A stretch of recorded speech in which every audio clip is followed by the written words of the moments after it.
membutuhkan Engkau Tuhan. Kami membutuhkan Engkau Tuhan. Mari saudara kita katakan lagu ini. Kita nyanyikan pujian ini. I need you Lord. I need you Lord. Jesus.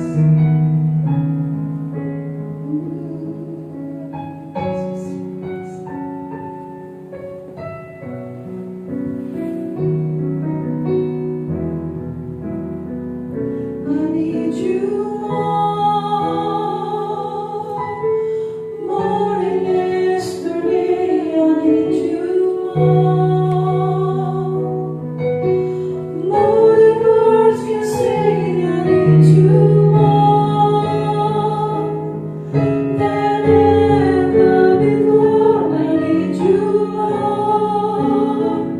I need you Lord. I need you Lord. More than yesterday. I need you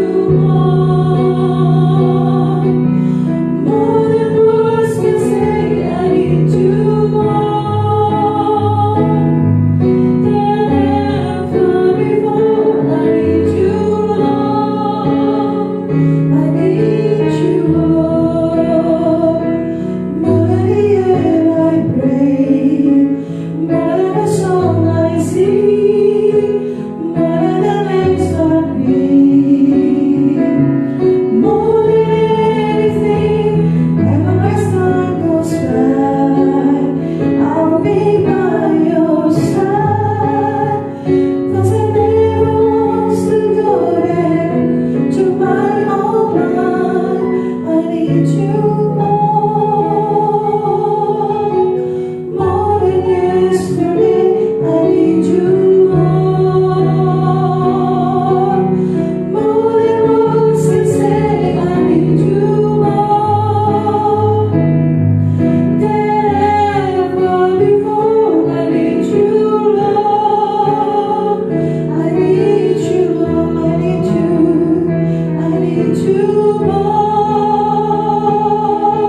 Kami sangat membutuhkan Engkau Bapa. Kami menyadari tanpa Engkau di dalam hidup kami maka akan menjadi sia-sia. Biarlah lagu ini menjadi suatu komitmen kami di dalam kami menjalani hari-hari hidup kami. Tidak ada satu detik pun waktu yang kami jalani tanpa kami meninggalkan Engkau Bapa. Kami perlu Engkau Tuhan. Oleh karena itu, minggu pagi ini kami datang di hadapan-Mu Bapa. Biarlah lewat kebenaran firman yang kami dengarkan ini menjadi satu kekuatan bagi kami semua umat-Mu Bapa.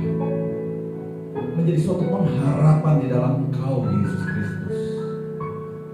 Dunia boleh berubah, keadaan boleh berubah, tapi Engkau Tuhan Allah yang bertata dalam kehidupan kami, yang senantiasa selalu kami butuhkan di dalam seluruh perjalanan hidup kami. Engkau tidak pernah berubah dalam hidup kami ini. Terima kasih Bapa. Berfirmanlah atas kami semua pagi hari ini. Siapapun jemaat Tuhan yang hadir maupun yang mengikuti live streaming, kami percaya kuasa firman-Mu bekerja atas kami semua.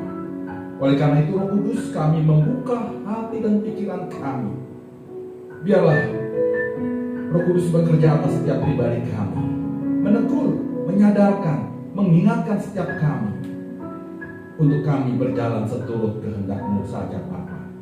Demi dalam nama Yesus Kristus, kami siap mendengarkan pesan firman. Haleluya. Amin. Shalom saudara-saudara yang terkasih, dimanapun saudara berada pada minggu pagi hari ini. Saya percaya kita semua tetap ada di dalam pemeliharaan daripada Allah Bapa di surga. Oleh karena itu saudara, mari kita mau membuka pesan kebenaran firman Tuhan lewat Kitab Mazmur pasal yang ke-73. Mazmur 73, kita akan membahas Mazmur 73 ini dari awal sampai akhir. Saudara yang terkasih dalam nama Yesus Kristus, tidak terasa ya, minggu ini adalah minggu pertama di bulan yang kedua di tahun 2021. Tidak terasa juga kita sudah masuk di bulan yang kedua. Saudara, kalau kita mau renungkan pada saat di akhir tahun 2020 yang sudah lampau, kita lewati 1 bulan sudah. Coba mari kita ingat, hampir semua kita berdoa untuk keadaan negara kita ini, berdoa untuk keadaan dunia kita ini, di mana yang sedang ada di dalam permasalahan. Hampir semua kita berdoa untuk keadaan ini, agar keadaan ini cepat berlalu, agar keadaan pandemi ini bisa terselesaikan. Tapi kita lihat saudara sekarang, 1 bulan sudah kita berjalan di tahun 2021. Kita melihat tanda-tanda daripada penyelesaian permasalahan ini nampaknya belum terlihat saudara. Ini bisa kita gambarkan keadaan hari ini saudara, di mana pandemi yang sudah menembus angka 1 juta lebih di negara kita ini. Kasus harian yang tadinya di bulan-bulan November masih di angka 6.000, 7.000, tapi sekarang perharinya sudah mencapai 11.000 sampai 12.000. Bahkan sempat pernah mau menyentuh angka 15.000. Kemudian kita juga bisa melihat saudara, keadaan bangsa ini ada di dalam menghadapi berbagai bencana di awal tahun yang kita hadapi ini. Kita baru saja menimpa keadaan daripada negara kita ini, khususnya di daerah Sulawesi Barat di Mamuju. di mana daerah itu mengalami gempa. Begitu banyak korban, baik fisik maupun jiwa. Lalu kita bisa melihat setelah korban gempa itu disusul kemudian dengan korban banjir yang terjadi di Kalimantan Selatan, lalu beberapa hari yang lalu di Kalimantan Timur, di kota Samarinda juga. Lalu kemudian kita juga diingatkan lagi peristiwa beberapa waktu yang lalu bagaimana beberapa gunung berapi mulai bererupsi kembali. Gunung Semeru, Gunung Merapi, Gunung Sinabung. Saudara yang terkasih di dalam nama Yesus Kristus, peristiwa-peristiwa ini menunjukkan buat kita pada hari ini bahwa dunia di mana kita tinggal hari ini bukan menjadi tujuan kita lagi. Dunia di mana kita tinggal hari ini bukan menjadi tempat berlabuhnya kehidupan kita di akhir ini, Pak. Ini menunjukkan bahwa dunia ini akan segera lenyap bersama dengan segala isinya. Saudara-saudara yang terkasih dalam Yesus Kristus, di tengah dunia sedang menuju kehancuran ini, berapa banyak anak-anak Tuhan juga mengalami dampak dari berbagai masalah-masalah seperti apa yang tadi saya sebutkan. Berapa banyak anak-anak Tuhan mengalami dampak daripada keadaan yang terjadi ini, saudara. Berapa banyak mereka juga mengeluh, anak-anak Tuhan, berteriak dalam hati kecilnya, di mana pertolongan Tuhan? Kenapa masalah ini terjadi dalam kehidupan anak-anak Tuhan? Di satu sisi, kita juga melihat realita kehidupan dunia ini sepertinya Tuhan tidak adil terhadap anak-anaknya. Seolah-olah anak-anak Tuhan dibiarkan bergumul, berjuang sendiri menghadapi keadaan ini. Sementara saudara, di satu pihak juga kita bisa melihat bahwa ada kehidupan orang-orang di luar orang percaya, di luar orang beriman. Hidup mereka sepertinya dipelihara. Hidup mereka sepertinya nyaman. Hidup mereka sepertinya baik-baik aja. Hidup mereka sepertinya sehat-sehat saja, tidak mengalami dampak keadaan apa yang tadi saya sebutkan, saudara. Bahkan mereka hidup, selama ini mereka hidup menurut cara dan suka-suka mereka sendiri. Saudara, kalau ada sebagian anak-anak Tuhan berteriak dalam hatinya, di mana pertolongan Tuhan dan pemeliharaan Tuhan itu di tengah situasi keadaan seperti ini, sementara dia melihat ada orang-orang di luar orang percaya, mereka hidup di dalam kenyamanan, seolah-olah mereka tidak mengalami dampak dalam keadaan seperti ini. Realita kehidupan mereka ini jauh lebih baik dibandingkan kehidupan anak-anak Tuhan.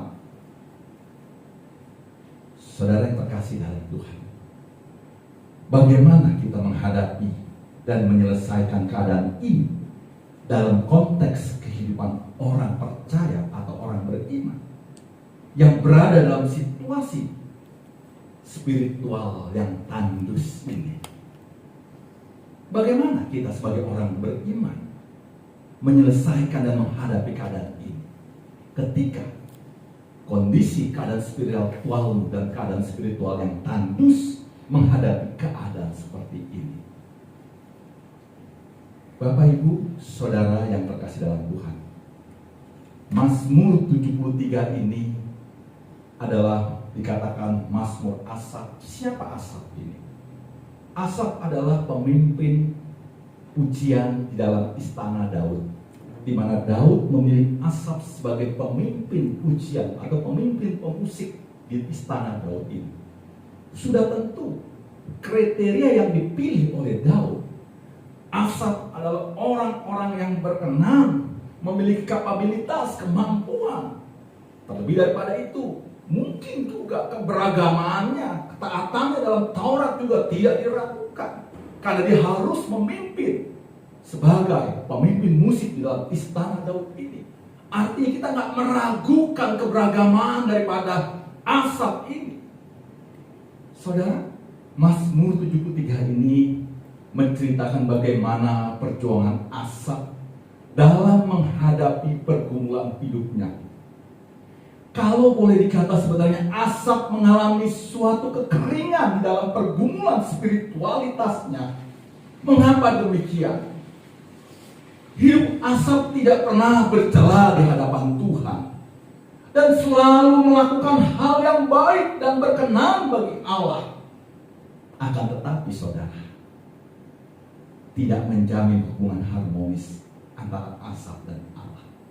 Meskipun Asaf memiliki kepribadian kehidupan yang baik, walaupun dia berkenan di hadapan Allah, tapi tidak menjamin hubungan harmonis antara Asaf dan Allah.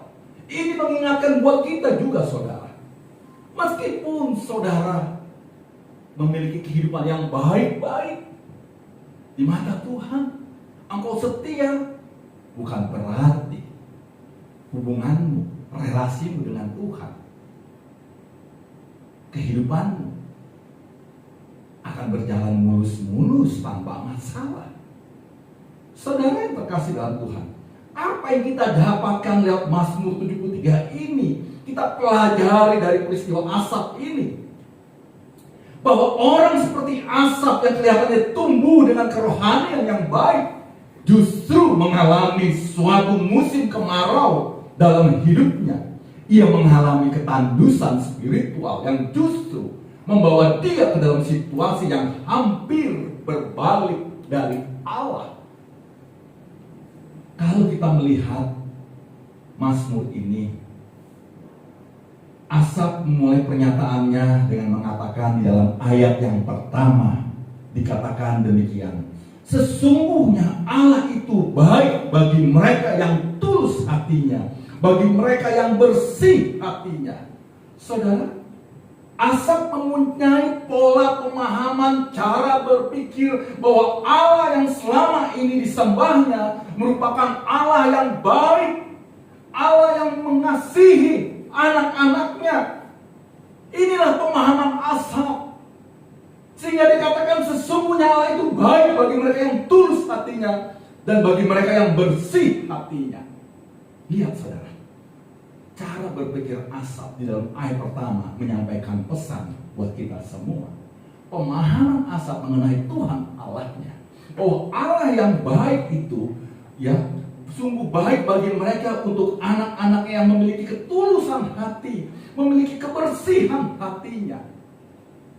Akan tetapi kita lihat menjadi salah ketika ia mulai melihat bahwa pernyataannya seakan-akan menjadi kabur, menjadi sirna dengan ketidakselarasan antara apa yang ia pikirkan mengenai Allah dan kenyataan yang ia dapati di lapangan. Cara berpikir mengenai Allah yang baik bagi orang-orang yang tulus hati, orang-orang yang bersih hatinya, dikatakan Asaf ketika dia melihat realita di lapangan sungguh berbeda. Apa yang ia hadapati di lapangan sungguh berbeda. Orang-orang yang dia lihat orang yang baik, tulus hatinya, tetapi kenyataannya bergumul, berjuang di dalam penderitaan dan pergumulannya. Saudara yang terkasih dalam Tuhan, mengapa demikian saudara? Di ayat 2 dikatakan demikian: tetapi aku sedikit lagi maka kakiku terpeleset, nyaris aku tergelincir. Menjelaskan bahwa Asaf hampir menjadi murtad. Pertanyaan besar yang muncul adalah, mengapa di tengah pemahamannya yang begitu baik sekali mengenai providensia Allah, mengenai pemeliharaan Allah yang dipahami oleh Asaf, mengapa Asaf memiliki keinginan untuk murtad, ingin meninggalkan Allah? Sehingga dikatakan sedikit lagi maka kakiku terpeleset, nyaris aku tergelincir. Saudara, ini menunjukkan bahwa ia berada di ujung tanduk kepercayaan dan kesetiaannya terhadap Allah yang ia sembahnya. Ayat 3 sampai yang ke-10 ini menggambarkan, menjawab pertanyaan besar yang di atas, yang merupakan alasan mengapa seorang Asaf yang berkerohanian baik, berkepribadian baik, berkelakuan baik di hadapan Tuhan Allahnya, mau bertindak berbalik arah meninggalkan Allahnya, mau murtad meninggalkan Tuhan Allahnya. Ayat 3 sampai 10 menggambarkan jawaban mengapa Asaf yang berkerohanian baik ini mau meninggalkan Tuhan Allahnya. Kita bisa melihat dari ayat 3 sampai 10, faktor utamanya ialah Asaf melihat keberuntungan orang-orang fasik. Ia menjelaskan secara panjang lebar mengenai pokok permasalahannya, mengenai ketidakpuasannya terhadap orang fasik yang mengalami suatu keberuntungan hidup di dunia dan menikmati segala yang ada. Bahkan secara fisik mereka lebih baik, sehat dari Asaf, yang notabene adalah orang yang bersih hatinya Asaf ini. Saudara, kita bisa melihat Asaf menjadi iri hati kepada orang-orang fasik yang dia lihat jauh lebih baik kehidupannya dibandingkan pribadinya yang dikatakan orang-orang yang bersih hatinya, tulus hatinya di hadapan Tuhan. Tetapi orang fasik yang dikatakan tidak bersih hatinya, tidak tulus hatinya, tapi mengalami kehidupan yang jauh lebih baik dibandingkan Asaf. Bukankah ini juga menjadi perenungan buat kita semua jemaat Tuhan, dimanapun engkau berada pada saat ini? Kita seringkali kita juga melihat keadaan seperti ini dalam sisi kehidupan kita. Kita merasa bahwa kita sudah berkenan di hati Tuhan. Kita sudah melakukan apa yang Tuhan kehendaki, apa yang Tuhan perintahkan dalam hidup kita. Kita setia mengiring Tuhan, bahkan kita melayani Tuhan. Tapi seringkali kita diperhadapkan suatu keadaan yang kontras dengan apa yang kita hadapi. Orang-orang di sekeliling kita lihat orang yang tidak mengenal Tuhan. Mereka jauh lebih baik. Kehidupan mereka, ekonomi mereka, mereka jauh lebih baik, kesehatan mereka juga. Lalu kita bertanya, di mana Tuhan? Aku sudah setia mengiringmu. Aku mengikutimu dengan setia. Aku melakukan perintahmu. Tapi kau, orang-orang yang tidak mengenal Tuhan, mereka hidup nyaman. Mereka Tuhan pelihara seolah-olah. Saudara yang terkasih dalam Tuhan, inilah yang membuat Asaf iri hati terhadap orang-orang fasik. Permasalahannya jelas sekarang bahwa inti dari permasalahan Asaf adalah iri hati. Ia merasa cemburu dengan apa yang terjadi pada kehidupan orang-orang fasik. Ia melihat bahwa kehidupan orang fasik yang dalam hal ini dianggapnya sebagai orang yang tidak bersih dan tidak tulus hatinya, memiliki kehidupan yang lebih baik daripada dirinya. Ia mengakui kecemburuannya. Kalau kita baca dalam ayat yang ketiga dikatakan, sebab aku cemburu kepada pembual-pembual kalau aku melihat kemunculan orang-orang fasik.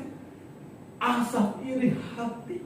Asaf cemburu pada orang-orang fasik yang notabene dia anggap orang-orang ini tidak tulus hatinya, orang-orang ini tidak bersih hatinya.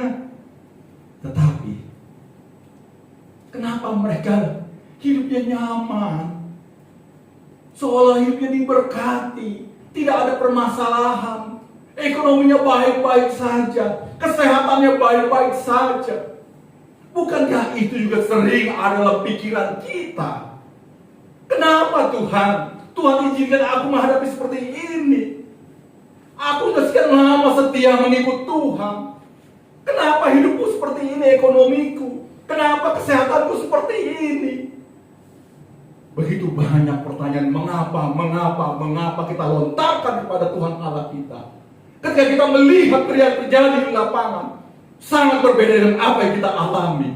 Seolah-olah Allah tidak fair, Allah tidak adil, Saudara yang terkasih dalam Tuhan, hal ini yang Asaf alami ketika dia melihat yang terjadi di lapangan.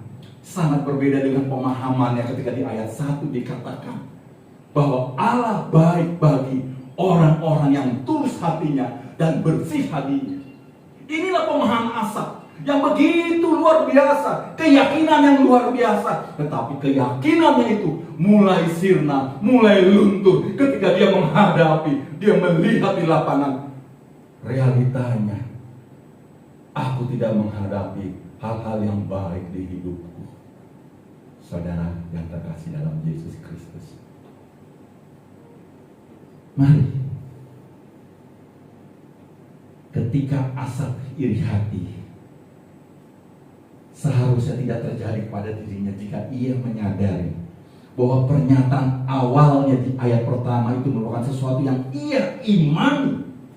Jika ia mengerti bahwa Allah itu baik bagi semua orang yang bersih hatinya dan tulus hatinya, maka seharusnya ia yakin bahwa Allah baik bagi dirinya di dalam segala keadaan apapun.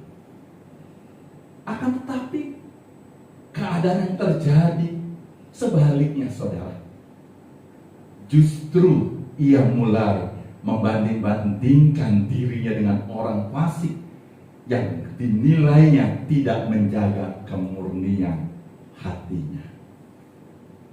Mengapa Asaf menjadi iri hati dan membanding-bandingkan keadaan hidupnya dengan orang fasik, saudara? Karena konsep pengenalan Asaf dalam hubungan dengan Allah belum tepat. Ketika Asaf membandingkan kehidupannya dengan kehidupan orang fasik, saya mau katakan bahwa konsep pengenalan Asaf dalam hubungannya dengan Allah itu belum tepat.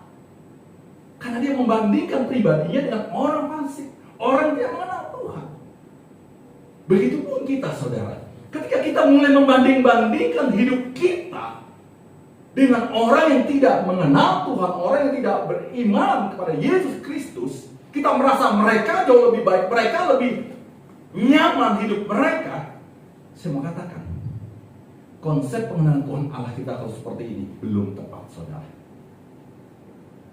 Mengapa tidak tepat saya katakan?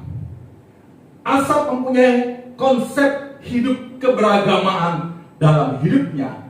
Yang pertama saya melihat di sini, ketika ia berhasil melakukan apa yang Allah perintah, maka Allah akan memberinya upah sesuai dengan yang ia kerjakan. Ini konsep yang pertama. Pemahaman daripada konsep Asaf mengenai keberagamaannya, saya katakan belum tepat ketika dia memiliki pemahaman. Ketika ia berhasil melakukan apa yang Allah perintah, maka Allah akan memberinya upah sesuai dengan yang ia kerjakan. Saudara, bukankah hal ini juga banyak terjadi dalam kehidupan jemaat Tuhan? Ketika kita merasa sudah melakukan apa yang Tuhan perintahkan dalam kehidupan kita, kita berasa kita menuntut Tuhan untuk bisa memberkati hidup kita. Kita seolah-olah menodong Tuhan untuk Tuhan tolong hidup kita, selamatkan hidup kita. Kalau kita sudah merasa berjalan dalam tracknya Tuhan, perintahnya Tuhan, kehendaknya Tuhan, kita merasa bahwa Tuhan berkewajiban untuk memberkati kita. Ini konsep daripada Asaf.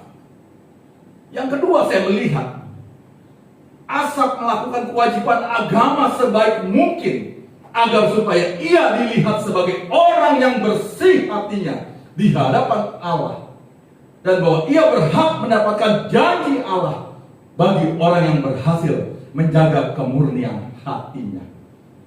Ini bukan merupakan hubungan yang sehat, saudara, di dalam kerohanian, sebab ia akan menganggap hubungan dengan Tuhan hanya hubungan timbal balik. Betapa banyak kita juga melakukan hal seperti ini, saudara. Kalau kita sudah merasa memberikan yang terbaik buat pekerjaan Tuhan, kita berasa mengklaim Tuhan memberkati usaha kita, keluarga kita, dengan apa yang sudah kita berikan buat pekerjaan Tuhan. Kalau kita sudah merasa memberikan perpuluhan yang terbaik buat pelayanan gereja, kita merasa bahwa kita pasti akan diberkati keuangan kita. Saudara yang terkasih dalam Yesus Kristus, Mari miliki konsep keberagamanmu dengan tepat. Bukan konsep hubungan timbal balik. Apakah hubungan seperti ini adalah hubungan yang sehat, saudara? Tentu tidak. Seringkali manusia menganggap bahwa hubungan dengan Allah tak lebih dari sekedar hubungan dagang. Saya katakan, saya membayar, Allah memberi. Saya memberi buat pelayanan, maka saya berhak Allah mengembalikan buat saya. Saudara yang terkasih dalam Tuhan, bukan ini ada suatu hal yang sangat mengerikan, saudara? Main hitung-hitungan dengan Allah. Orang-orang seperti ini membangun suatu hubungan yang legalistik dengan Allah. Ketika mereka berhasil menjalankan kehidupan agamanya, mereka menuntut Allah untuk memberikan yang terbaik bagi mereka atas prestasi yang mereka lakukan. Mereka merasa layak untuk mendapatkan kasih Allah. Dan dampak buruknya adalah ketika mereka berhasil melakukan semua apa yang Allah perintahkan, tetapi ketika Allah tidak menjawab, maka mereka akan mengalami kekecewaan. Bahkan seperti yang Asaf katakan. Asaf katakan apa? Hampir saja aku tergelincir, hampir dia murtad, hampir dia meninggalkan Allah. Ketika dia memiliki konsep pemahaman keberagamannya seperti itu, seperti timbal balik hubungan dagang, hubungan relasi dengan Allah yang dibangun seperti hubungan dagang. Kalau dia merasa dia sudah baik melakukan perintah kehendak Allah dalam hidupnya, dia berhak menuntut apa yang baik dari Tuhan buat dirinya. Apakah seperti ini, saudara? Sehingga ketika dia menghadapi di lapangan berbeda situasinya, Asaf mulai meragukan akan Tuhan Allahnya.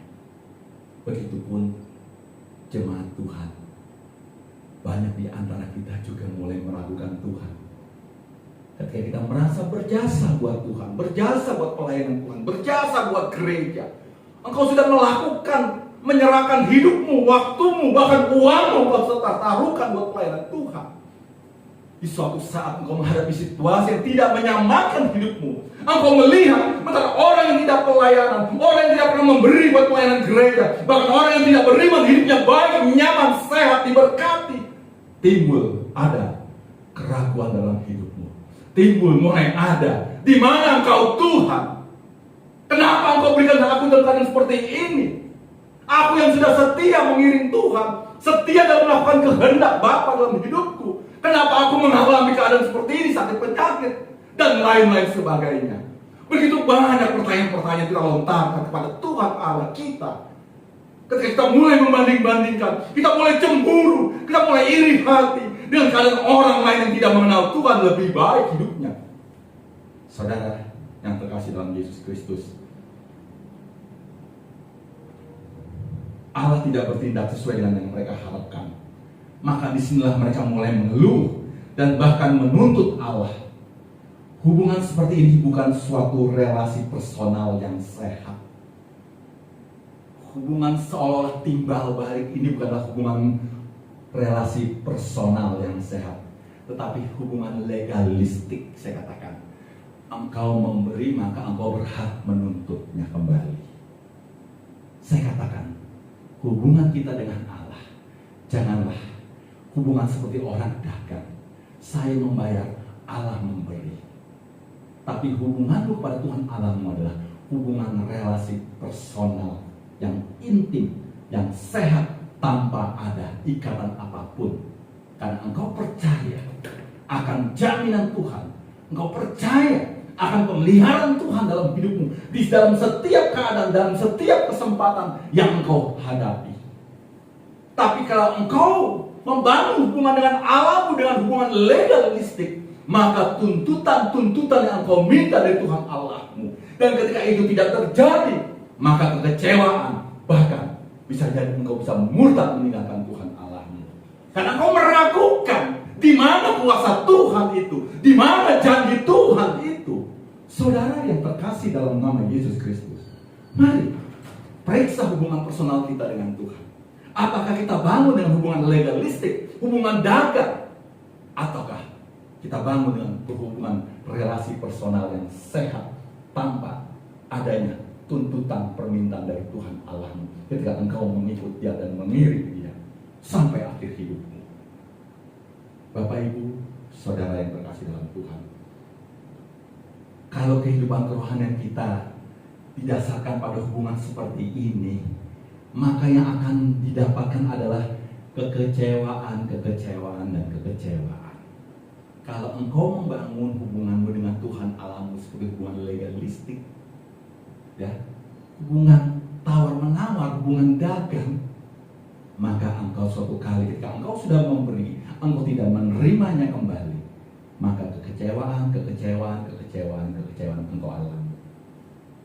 Mari saudara, bangun hubungan relasi personal yang sehat tanpa adanya ikatan, karena engkau percaya akan jaminan Tuhan dalam hidupmu. Barangkali pergumulan asap merupakan pergumulan yang dapat dialami siapa saja kita, saudara. Krisis rohani yang dialami asap itu bersumber dari iri hati, kecemburuan melihat kesuksesan orang lain, melihat orang lain lebih beruntung daripadanya, yang sudah melakukan kehendak Bapa, perintah Tuhan dengan mati-matian. Kita iri melihat orang yang santai-santai saja, tidak taat beragamanya, bahkan bisa jadi dia tidak beragama, tapi kok lebih baik, tapi kok lebih sehat, tapi kok lebih diberkati. Mulai timbul iri hati, mulai timbul kecemburuan. Tuhan, saya yang setia mengikut Engkau, saya yang sudah patuh melakukan kehendak Bapa, saya yang sudah memberikan yang terbaik buat pelayanan pekerjaan Tuhan, bagi bahkan waktuku, tenagaku, bahkan materiku pun aku sembahkan untuk pelayanan pekerjaan Tuhan. Tapi kenapa kok mereka jauh lebih sehat, mereka jauh lebih diberkati, mereka jauh Tuhan pelihara hidup mereka, sementara saya hari ini tertatih-tatih menjalani kehidupan oleh karena dampak keadaan hari-hari ini. Di mana Engkau Tuhan? Saudara yang terkasih dalam Yesus Kristus, permasalahan ini dijawab pula oleh Asaf ketika ia menjalin sebuah relasi yang erat dengan Tuhan secara pribadi. Kondisi situasi yang dialami oleh Asaf rupanya hanya sementara dia memiliki pemikiran yang kurang sehat seperti itu. Kalau kita lihat di ayat yang ke-17, saudara, di sini nampak sekali dikatakan, sampai aku masuk ke dalam tempat kudus Allah dan memperhatikan kesudahan mereka. Prinsip yang dapat dicontoh dari Asaf adalah sekalipun ia merasa ada kekecewaan di dalam mengiring Tuhan, mengikut Tuhan, tapi ia tidak pernah meninggalkan Tuhan, bahkan tetap mencari jawaban kepada Tuhan saja. Lihat saudara, walaupun ada kekecewaan, walaupun ada keraguan yang dilihat, kehidupan di lapangan yang tidak sesuai dengan apa yang ia pahami, walaupun Asaf sudah ada niat-niatan kecil untuk murtad meninggalkan Allah, tetapi ayat 17 menggambarkan Asaf tidak pernah meninggalkan Tuhan, bahkan tetap mencari jawaban hanya kepada Tuhan saja. Kalau engkau hari ini ada dalam situasi hal yang sama, mulai ada keraguan, mulai ada tanda tanya dalam engkau mengiring Tuhan, saya mau pastikan, bangun relasimu, hubungan yang sehat dengan Tuhan Allahmu. Jangan tinggalkan Tuhan Allahmu dalam kehidupanmu, maka engkau tetap akan melihat bahwa pemeliharaan Tuhan tetap ada bersama dengan pribadi. Saudara, pemeliharaan Tuhan bukan kita langsung melihat berubah hidup kita, mendapatkan hal-hal yang enak, hal yang nyaman. Tidak. Engkau tetap setia mengikut Tuhan, mengiring Tuhan di dalam kondisi susah, di dalam kondisi sakit, dalam kondisi menderita. Engkau tetap setia, engkau tetap percaya pada Tuhan Allahmu. Itu pun mukjizat yang Tuhan beri dalam hidupmu. Oleh karena itu, itulah, mari setia seperti Asaf, tetap percaya pada Tuhan Allahnya. Jadikan Tuhan Allahnya jawaban dalam kehidupan yang dia hadapi. Saudara yang terkasih dalam Tuhan, ketika masalah datang menghampiri dirinya, ia semakin mendekat dirinya kepada Tuhan. Bukan asap pergi mencari jawaban ke tempat lain. Kalau kita lihat ayat 17, dia datang menghampiri pertemuan diri asap dengan Allah. Ia dapatkan ketika ia mau mendekatkan diri mencari Allah dalam baitnya. Terjadi suatu transformasi kerohanian dalam diri asap yang begitu drastis.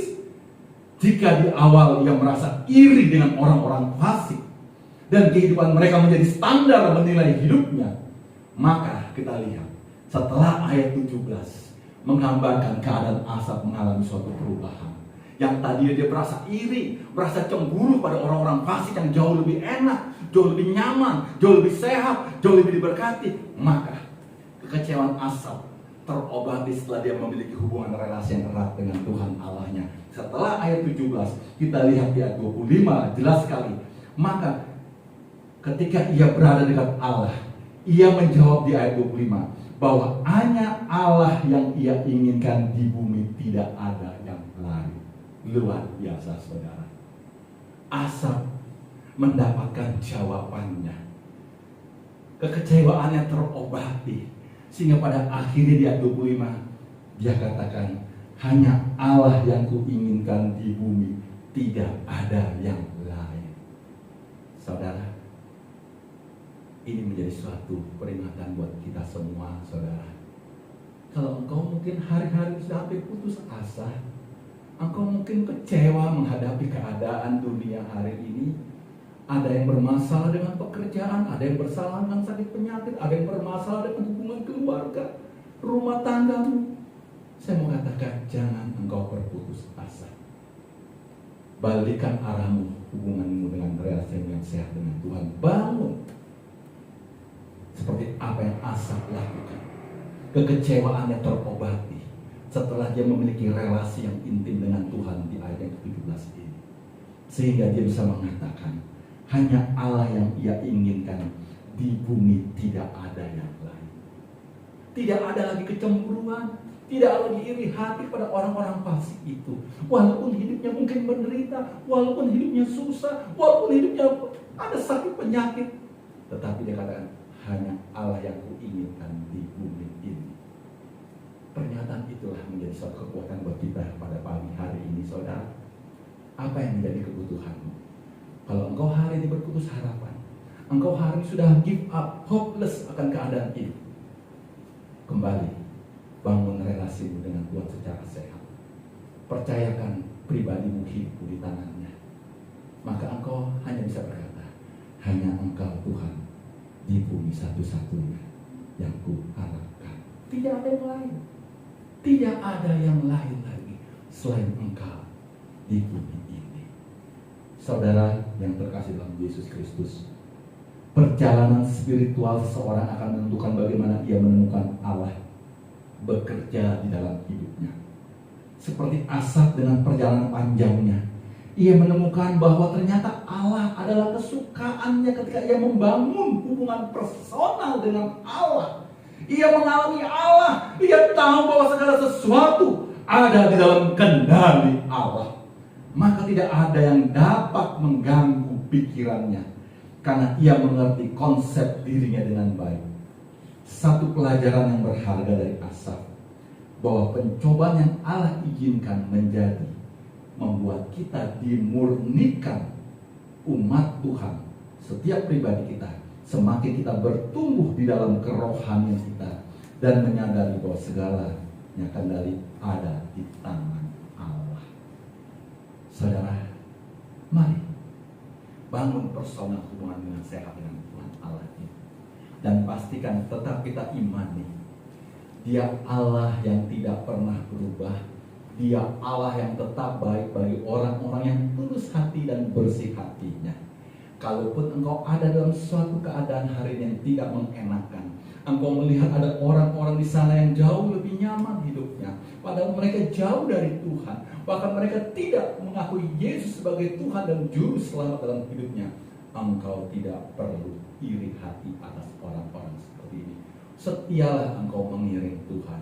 Tetap percaya, serahkan hidupmu ada di dalam kendali Tuhan. Biarlah kebenaran firman Tuhan minggu pagi ini memberikan kesadaran buat saudara dan kita semua apapun yang engkau hadapi hari-hari ini, apapun keadaan yang engkau hadapi hari-hari ini, baik itu penderitaan, baik itu masalah ekonomi, masalah sakit penyakit, masalah keluarga, masalah hubungan rumah tangga, saya percaya ketika engkau membangun relasi yang sehat dengan Tuhan Allahmu, jadikan Tuhan menjadi tempat pengaduan dan tetap percaya bahwa semuanya ada dalam kendali Tuhan. Amin.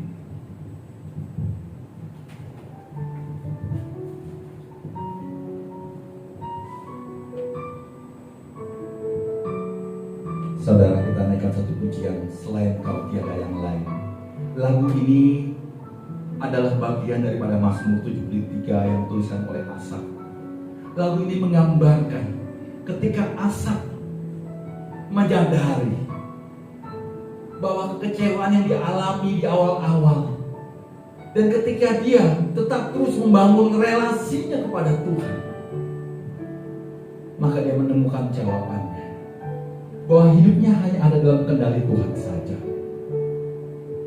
Sehingga dia bisa mengatakan, hanya Allah segala-galanya dalam hidupnya, di bumi dan di surga. Mari kita naikkan pujian ini. Selain Kau tiada yang lain, ada padaku di surga. Tiada yang lain, ada padaku di surga.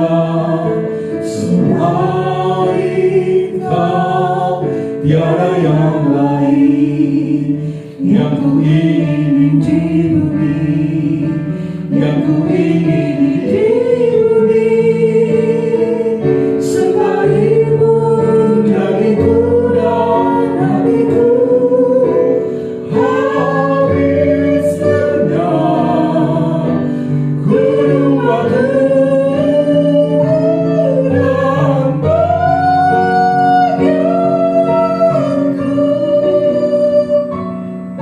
tetaplah Allah selamanya. Mari, biar lagu ini menjadi suatu perenungan buat kita semua. Kita mau menjadikan Allah segala-galanya dalam hidup kita ini. Apa yang menjadi pergumulan dalam hidupmu hari-hari ini? Kalau engkau hari ini memiliki suatu beban membuat engkau hampir putus asa, bahkan membuat engkau hampir murtad meninggalkan Tuhan Allahmu, engkau kecewa karena engkau merasa sudah melakukan apa yang baik menurut Tuhan Allahmu, tapi engkau mendapatkan sesuatu yang tidak engkau harapkan dalam hidupmu. Engkau melihat bahwa orang-orang yang jauh di luar Tuhan jauh lebih baik hidup mereka. Mereka jauh lebih diberkati, mereka jauh lebih dipelihara, bahkan lebih sukses hidup mereka. Sehingga engkau berkata, di mana Tuhan? Saya sudah setia, saya sudah memberikan hidupku, waktuku, tenagaku, bahkan hartaku aku persembahkan buat pelayanan pekerjaan Tuhan. Tapi mengapa di situasi keadaan hari ini aku mengalami keadaan yang tidak menyenangkan yang aku hadapi, buat aku menderita, sakit, dan aku membandingkan dengan orang-orang di luar sana jauh lebih baik. Saudara yang kasih dalam Tuhan, kalau ini yang menjadi sesuatu di dalam hidupmu, saya mau pastikan buat kita pada pagi hari ini, Asaf mengalami hal yang sama. Asaf mengalami kekecewaan dalam hidupnya. Dia melihat kehidupan di luar sana jauh berbeda dengan apa yang dia pahami. Asaf memahami bahwa Allah itu baik buat orang-orang yang tulus hati dan bersih hatinya. Sehingga dia memahami Allah pasti akan pelihara, Allah pasti akan berkati, Allah pasti akan berikan yang terbaik hidup buat orang-orang yang tulus hati dan baik hatinya. Tapi nyatanya Asaf melihat kenyataannya berbeda. Orang baik, orang tulus hati menghadapi pergumulan, persoalan, sakit, penyakit, masalah ekonomi. Begitu banyak mereka hadapi. Tapi kini Asaf mengerti. Kekecewaan yang tidak membuat dia jatuh terpeleset. Alkitab katakan dia hampir terpeleset. Kadang cara pemahaman yang salah. Asal memahami relasi Tuhan seperti timbal balik, seperti orang berdagang. Mari saudara, kalau engkau memiliki pemahaman seperti itu hari-hari ini, engkau merasa sudah berbakti pada Tuhan Allahmu, engkau merasa sudah berjasa melayani pekerjaan Tuhan, engkau menganggap kau berhak mendapatkan berkat Tuhan. Saya katakan itu kurang tepat cara pemahamanmu. Ikutlah Tuhan dengan tanpa tuntutan dalam hidupmu. Iringlah dia dengan setia sampai akhir hidupmu. Karena sesuatu yang terbaik sudah dia berikan dalam hidupmu. Keselamatan kekal itu melebihi masalah hidupmu, masalah penderitaanmu, masalah sakit penyakitmu, melebihi harta yang engkau miliki. Oleh karena itu, tuluslah engkau mengiring Tuhan. Bangunlah relasimu dengan sehat, bukan relasi yang legalistik hubungannya. Aku memberi, aku berhak menerimanya. Saudara yang terkasih dalam Tuhan, biarlah ini menjadi suatu perenungan buat kita semua. Siapapun engkau, dimanapun engkau, para penonton di live streaming, minggu pagi ini menjadi suatu peringatan buat kita. Tuhan berbicara untuk kita semua pagi hari lewat firman-Nya. Setiap kita ada dalam kendalinya Tuhan. Apapun keadaanmu, apapun kondisimu, apapun keberadaanmu, Tuhan yang mengendalikan hidupmu. Percayalah engkau ada dalam tangan pemeliharaan Tuhan. Kalaupun engkau sakit, kalaupun engkau menderita, kalaupun engkau bermasalah, serahkanlah semua itu dalam tangan Tuhan.